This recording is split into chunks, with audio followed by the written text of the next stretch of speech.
Hello friends, welcome to GS analysis centre. तो daily current affair के सत्र में आज हम डिस्कस करेंगे 7 मई का करंट अफेयर। करंट अफेयर के साथ साथ जितने भी इंपॉर्टेंट एक्स्ट्रा फैक्ट होंगे सारे को डिस्कस करेंगे। साथ ही इसका पीडीएफ इस वीडियो को डिस्क्रिप्शन से आप डाउनलोड कर सकते हैं। दोस्तों, करंट अफेयर के अलावा टॉप 15 जीके के इंपॉर्टेंट क्वेश्चंस को भी डिस्कस करेंगे जो कि आगामी सभी प्रतियोगी परीक्षाओं के लिए इंपॉर्टेंट रहेंगे। तो वीडियो को पूरा देखिए और वीडियो पसंद आता है तो लाइक और शेयर जरूर करना। दोस्तों, करंट अफेयर के अलावा जो जीके का सेट लगाया जाता है आप लोग सेट जरूर लगाया करिएगा। कम से कम 24 से 25 सेट अभी तक हो चुके हैं। इसी तरह से हमारा कंटिन्यूसली चलता रहेगा।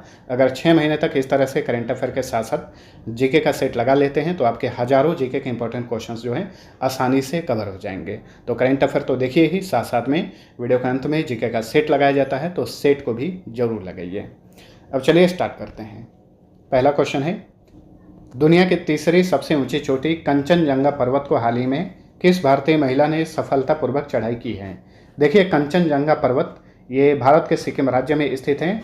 इसकी ऊंचाई है 8,586 मीटर और इस तरह से ये दुनिया की तीसरी सबसे ऊंची चोटी है, माउंट एवरेस्ट और K2 पर्वत के बाद में। K2 पर्वत को गॉडविन ऑस्टिन कहा जाता है। ठीक है, तो हाल ही में कंचनजंगा पर्वत की सफलतापूर्वक चढ़ाई की है प्रियंका मोहिते। ऑप्शन ए सही उत्तर है। ये महाराष्ट्र राज्य से बिलोंग करती हैं, महाराष्ट्र के सतारा जिले की रहने वाली हैं। पिछले साल इन्होंने 16 अप्रैल को माउंट अन्नापूर्णा पर भी सफलतापूर्वक इन्होंने चढ़ाई की थी और माउंट अन्नापूर्णा पर चढ़ाई करने वाली ये पहली भारतीय महिला बनी थी। ठीक है, माउंट अन्नापूर्णा ये नेपाल में स्थित है और इसकी ऊंचाई है 8,091 मीटर और इस तरह से प्रियंका मोहिते 8,000 मीटर से ऊपर की 5 चोटियों को फतह करने वाली पहली भारतीय महिला बन गई हैं। ठीक है, तो महाराष्ट्र की सतारा के रहने वाली प्रियंका मोहिते इससे पहले दुनिया की सबसे ऊंची चोटी माउंट एवरेस्ट, उसके बाद माउंट लोहेत्से जो है ये नेपाल में है, नेपाल और तिब्बत बॉर्डर पे स्थित है। इसकी ऊंचाई है 8,516 मीटर।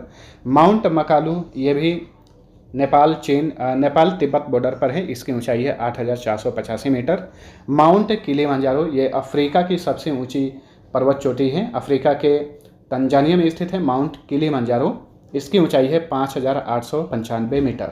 ठीक है, तो इन सभी पर्वत चोटियों को फतह की हैं प्रियंका मोहिते। ठीक है, प्रियंका मोहिते को इसीलिए 2020 में तेंजिंग नोर्गे एडवेंचर अवार्ड से सम्मानित किया गया था। ठीक है, किस राज्य से बिलोंग करते हैं याद रखिए, ये महाराष्ट्र की रहने वाली हैं। चलिए अगला क्वेश्चन है, क्रिस गेल के रिकॉर्ड को तोड़कर T20 क्रिकेट में सर्वाधिक अर्धशतक लगाने वाले पहले खिलाड़ी कौन बने हैं? तो T20 क्रिकेट में सर्वाधिक हाफ सेंचुरी लगाने वाले पहले खिलाड़ी बन गए हैं David Warner. Option B right answer. David Warner जो कि ऑस्ट्रेलिया के मूल खिलाड़ी हैं, ये IPL भी खेलते हैं। इस साल ये दिल्ली कैपिटल्स की तरफ से खेल रहे हैं। क्रिस गेल अभी तक अपने करियर में T20 में 88 अर्धशतक लगाए थे और डेविड वार्नर जो हैं ये 89 अर्धशतक लगाकर इन्होंने क्रिस गेल के रिकॉर्ड को तोड़ दिया है। नेक्स्ट, सबसे अधिक उम्र में 2022 विश्व स्नूकर चैंपियनशिप का खिताब जीतने वाले पहले खिलाड़ी कौन बने हैं? तो देखिए, सबसे अधिक उम्र में विश्व स्नूकर चैंपियनशिप का खिताब जीतने वाले पहले खिलाड़ी बन गए हैं रॉनी ओ सुल्लिवन। 46 साल की उम्र में इन्होंने ये खिताब जीता है। कहाँ के रहने वाले हैं? ये इंग्लैंड के रहने वाले हैं और इन्होंने इस चैंपियनशिप के फाइनल में इंग्लैंड के ही जूड ट्रम्प को हराया और इसी के साथ सबसे अधिक उम्र में विश्व स्नूकर चैंपियनशिप का खिताब जीतने वाले ये पहले खिलाड़ी बन गए हैं। इन्होंने रे रेडन का रिकॉर्ड तोड़ा है। रे रेडन ने 1978 में 45 साल की उम्र में ये खिताब हासिल किया था, तो इनके रिकॉर्ड को तोड़ दिए हैं रॉनी ओ सुल्लिवन। नेक्स्ट, पालतू जानवरों की देखभाल पर आधारित दूरदर्शन के किस शो ने ENBA पुरस्कार 2021 जीता है? तो देखिए, पालतू जानवरों की देखभाल पर आधारित दूरदर्शन का एक शो है, इसका नाम है best friend forever. Option C सही उत्तर है। हाल ही में बेस्ट फ्रेंड फॉरएवर शो ने ENBA पुरस्कार 2021 जीता है। ये award exchange for media news broadcasting awards के 14वें संस्करण में प्रदान किया गया। देखिए, दूरदर्शन की बात करें तो इसकी स्थापना की गई थी 15 सितंबर 1959 को। मुख्यालय नई दिल्ली में है। CEO हैं दूरदर्शन के संदीप सिन्हा। दूरदर्शन का आदर्श वाक्य है सत्यम शिवम सुंदरम।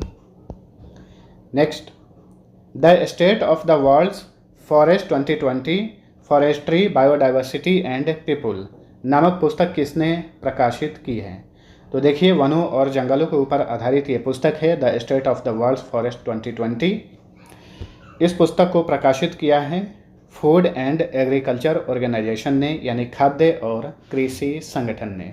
देखिए, खाद्य और कृषि संगठन ने हाल ही में एक रिपोर्ट जारी किया था। उस रिपोर्ट में कहा गया था कि पिछले 30 सालों में पूरे विश्व भर में 420 मिलियन हेक्टेयर वनों का नुकसान हुआ है। ठीक है, तो इसी के ऊपर आधारित एक पुस्तक प्रकाशित की है। इस पुस्तक का नाम है the state of the world's forest 2020 forestry biodiversity and people.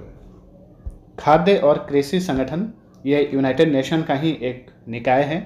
इसकी स्थापना की गई थी 16 अक्टूबर 1945 को। इसका मुख्यालय रोम में है। रोम में ही वर्ल्ड फूड प्रोग्राम का भी मुख्यालय है। ठीक है, खाद्य और कृषि संगठन के महानिदेशक हैं कू डोंग यू। अगला क्वेश्चन है, हाल ही में डिफेंडर यूरोप 2022 और स्विफ्ट रेस्पॉन्स 2022 नामक अभ्यास किस संगठन ने शुरू किया है? तो देखिए, डिफेंडर यूरोप 2022 और स्विफ्ट रेस्पॉन्स 2022 ये दो अलग अलग तरह के अभ्यास हैं, एक ही साथ में शुरू हुआ है और ये युद्धाभ्यास शुरू किया है नाटो ने। ऑप्शन ए सही उत्तर है। नाटो और अमेरिका मिलकर इस युद्धाभ्यास का आयोजन करते हैं। 1 मई से शुरू हुआ है और 27 मई तक इसका आयोजन किया जाएगा। पोलैंड से शुरू हुआ है और 8 देशों में इन दोनों अभ्यासों का आयोजन किया जाएगा। ठीक है, तो ये नाटो का अभ्यास है। चलिए नाटो संगठन के बारे में जान लेते हैं।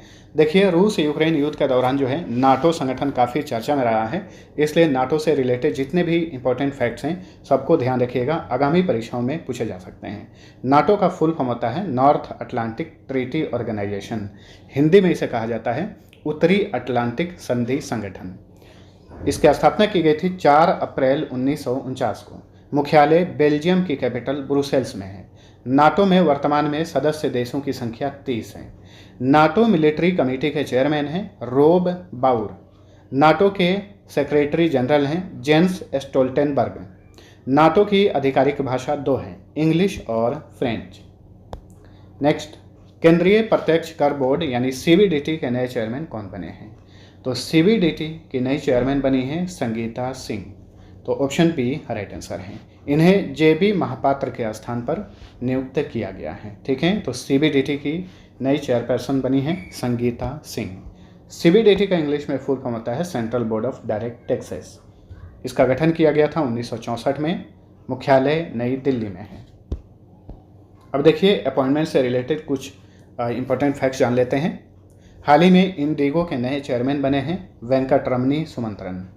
CIA जो कि अमेरिका की एक खुफिया एजेंसी है, तो CIA के प्रथम चीफ टेक्नोलॉजी ऑफिसर यानी मुख्य प्रौद्योगिकी अधिकारी बने हैं नंद मूलचंदानी। क्योंकि ये भारतवंशी हैं इसलिए इनकी नियुक्ति याद रखिए। जियो सावन के नए CEO बने हैं Sahas Malhotra. Shivalik small finance bank के नए MD और CEO बने हैं Anshul Swami. Future Generali India Life Insurance के नए MD और CEO बने हैं ब्रूस डी ब्रोइज। नेस्कॉम के नए चेयरमैन बने हैं कृष्णन रामानुजम। नेक्स्ट, प्रतिवर्ष अंतर्राष्ट्रीय आहार निषेध दिवस कब मनाया जाता है? तो हर साल अंतर्राष्ट्रीय आहार निषेध दिवस मनाया जाता है 6 मई को। ऑप्शन सी राइट आंसर है। क्या उद्देश्य है इस दिवस का? तो देखिए, लोगों को आहार के बारे में शिक्षित करना, कैलोरी की चिंता किए बिना लोगों को खाने के लिए प्रोत्साहित करना और हर रूप में खुद को स्वीकार करके खुद से प्रेम करना इस दिवस का मुख्य उद्देश्य है। ठीक है, इंटरनेशनल नो डाइट डे, इसलिए हर साल 6 मई को ये दिवस मनाया जाता है। इस दिवस की शुरुआत 1992 में एक ब्रिटिश महिला मैरी इवांस ने की थी। नेक्स्ट, विश्व हाथ स्वच्छता दिवस 2022 की थीम क्या है? तो देखिए, विश्व हाथ स्वच्छता दिवस हर साल 5 मई को मनाया जाता है। ठीक है, हाथ को साफ सुथरा धोना चाहिए, बार बार धोना चाहिए। इसी के प्रति लोगों को जागरूक करने के लिए हर साल 5 मई को विश्व हाथ स्वच्छता दिवस मनाया जाता है। 2022 का थीम है unite the safety clean your hands. ठीक है, तो ऑप्शन डी सही उत्तर है। देखिए, एक है ग्लोबल हैंड वॉशिंग डे। तो ग्लोबल हैंड वॉशिंग डे हर साल 15 अक्टूबर को मनाया जाता है। वहीं वर्ल्ड हैंड हाइजीन डे मनाया जाता है 5 मई को। अब देखिए मई माह में जो भी इंपॉर्टेंट डे मनाए गए हैं इनका फटाफट रिवीजन कर लीजिए। 1 मई को गुजरात और महाराष्ट्र अपनी स्थापना दिवस मनाते हैं। 1 मई को ही अंतर्राष्ट्रीय मजदूर दिवस मनाया जाता है। 2 मई को अंतर्राष्ट्रीय खगोल विज्ञान दिवस। 3 मई को विश्व प्रेस स्वतंत्रता दिवस 2022 का थीम है जर्नलिज्म अंडर डिजिटल सीज। 4 मई को अंतर्राष्ट्रीय अग्निशामक डे। 5 मई को विश्व हाथ स्वच्छता दिवस और 6 मई को अंतर्राष्ट्रीय आहार निषेध दिवस मनाया जाता है। चलिए अगला क्वेश्चन। रेसिंग डेंटिस्ट के नाम से मशहूर किस ब्रिटिश फार्मूला 1 रेसर का हाल ही में निधन हो गया? तो रेसिंग डेंटिस्ट के नाम से मशहूर थे फार्मूला 1 रेसर टोनी ब्रुक्स। कहाँ के थे? ये इंग्लैंड के थे। हाल ही में इनका निधन हो गया है, ब्रिटेन के थे। इन्होंने 1950 के दशक में कुल 6 फार्मूला 1 रेस जीते थे और इन्हें रेसिंग डेंटिस्ट के नाम से जाना जाता था। तो हाल ही में इनका निधन हो गया है। तो फ्रेंड्स ये था हमारा आज का करंट अफेयर। वीडियो पसंद आया है तो लाइक और शेयर जरूर करना। अब चलिए टॉप 15 जीके के इंपॉर्टेंट क्वेश्चंस को देख लेते हैं। आज सेट 25 है। पहला क्वेश्चन है, भारत में सबसे अधिक कोयला का उत्पादन किस राज्य में होता है? तो भारत में कोयला उत्पादन में अग्रणी राज्य झारखंड है। क्वेश्चन नंबर 2 है, पुष्कर झील भारत के किस शहर में स्थित है? तो पुष्कर झील स्थित है राजस्थान के अजमेर में। कावेरी जल विवाद का संबंध किन 2 राज्यों से है? तो देखिए अक्सर आप लोग सुनते होंगे कावेरी जल विवाद, ठीक है। ये विवाद 2 राज्यों के बीच में चलता है, कर्नाटक और तमिलनाडु के बीच में। कावेरी नदी को ही दक्षिण भारत की गंगा कहा जाता है। भारत का मैनचेस्टर तथा भारत का बोस्टन किस शहर को कहा जाता है? ये कहा जाता है अहमदाबाद को। क्वेश्चन नंबर 5 है, सोने की खान हुट्टी किस राज्य में स्थित है? तो देखिए सोने के उत्पादन में कर्नाटक अग्रणी राज्य है और सोने की खान है, इसका नाम है हुट्टी, जो कि कर्नाटक में ही है। और एक और खान है जो कि काफ़ी मशहूर खान है, कोलार, ठीक है। कोलार भी कर्नाटक में है। किस जीव को प्रकृति का हलवाहा तथा किसान का मित्र कहा जाता है? तो केंचुआ, जो अर्थवर्म होते हैं, इन्हें प्रकृति का हलवाहा या फिर किसान का मित्र कहा जाता है, क्योंकि इनकी संख्या जहाँ पर अधिक होती है वहाँ की मिट्टी काफ़ी उपजाऊ होती है, ठीक है।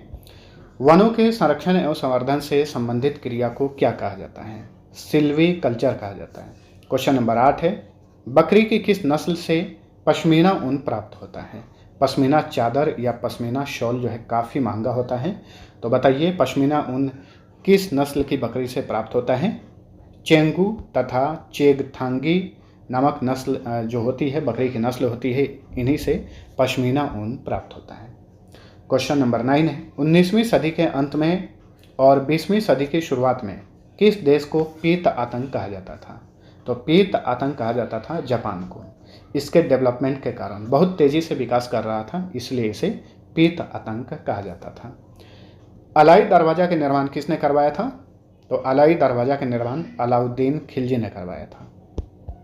नेक्स्ट, सन 1923 में स्वराज पार्टी की स्थापना किसने की थी? तो देखिए स्वराज पार्टी की स्थापना 1923 में की गई थी। चित्तरंजन दास और मोतीलाल नेहरू ने मिलकर इस पार्टी की स्थापना की थी। क्वेश्चन नंबर 12 है, पानी का बुलबुला किस कारण चमकता है?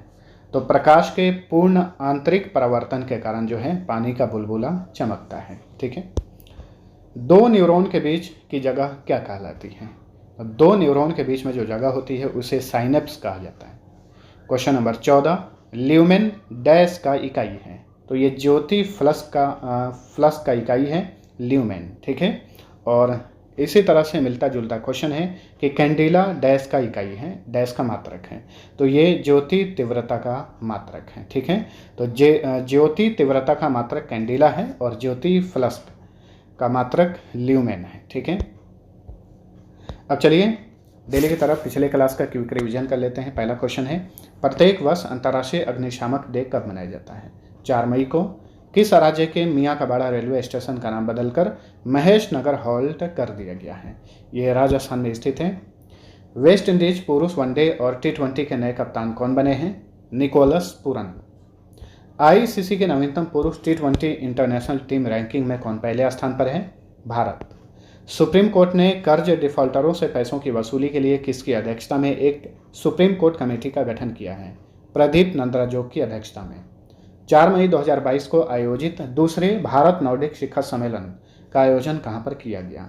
कोपेनहेगन में किया गया। कोपेनहेगन जो है ये डेनमार्क की कैपिटल है। गूगल ने निम्न में से किसे भारत में सार्वजनिक नीति का प्रमुख नियुक्त किया है? अर्चना गुलाटी को। हाल ही में भारत और किस देश ने green and sustainable development partnership पर एक संयुक्त घोषणा पत्र पर हस्ताक्षर किए हैं? भारत और जर्मनी ने। खाद्य और कृषि संगठन के State of the world's Forest नामक रिपोर्ट के अनुसार दुनिया भर में पिछले 30 वर्षों में कितना वन क्षेत्र का नुकसान हुआ? लगभग 420 मिलियन हेक्टेयर। जिउला किस राज्य सरकार द्वारा हाल ही में शुरू की गई एक विशेष ऋण योजना है? महाराष्ट्र की सरकार ने इस योजना को शुरू किया है। जिउला योजना वहाँ के कैदियों के लिए इसकी शुरुआत की गई है। इस योजना के तहत कैदियों को 50,000 रुपये तक का ऋण दिया जाएगा और इस तरह से कैदियों के लिए एक विशेष ऋण योजना लॉन्च करने वाला महाराष्ट्र जो है देश का पहला राज्य बन गया है। यरवदा जेल से इस योजना की शुरुआत की गई है। अब चलिए पिछले क्लास का क्विक उत्तर जान लीजिए। पिछले क्विज का सही उत्तर जान लीजिए। पहला क्वेश्चन था मुंबई से ठाणे के बीच चलाई गई भारत की पहली ट्रेन का क्या नाम था? तो देखिए आप सभी को पता होगा कि 1853 में भारत में सबसे पहले ट्रेन चलाई गई थी मुंबई से ठाणे के बीच में। इस ट्रेन का नाम था ब्लैक ब्यूटी। दूसरा क्वेश्चन था रेलवे के डीजल इंजन निर्माण फैक्ट्री डीजल लोकोमोटिव वर्क्स कहाँ पर स्थित हैं? इसका सही उत्तर था वाराणसी, ऑप्शन नंबर ए। तो सभी लोगों ने आंसर सही दिया था। अब चलिए आज का पहला क्वेश्चन है गरासिया जनजाति का संबंध किस राज्य से है? दूसरा क्वेश्चन है भारत का इलेक्ट्रॉनिक शहर किसे कहा जाता है? दोनों क्वेश्चन का आंसर नीचे कमेंट करके बताइए। मिलते हैं अगले वीडियो में, तब तक के लिए टेक केयर।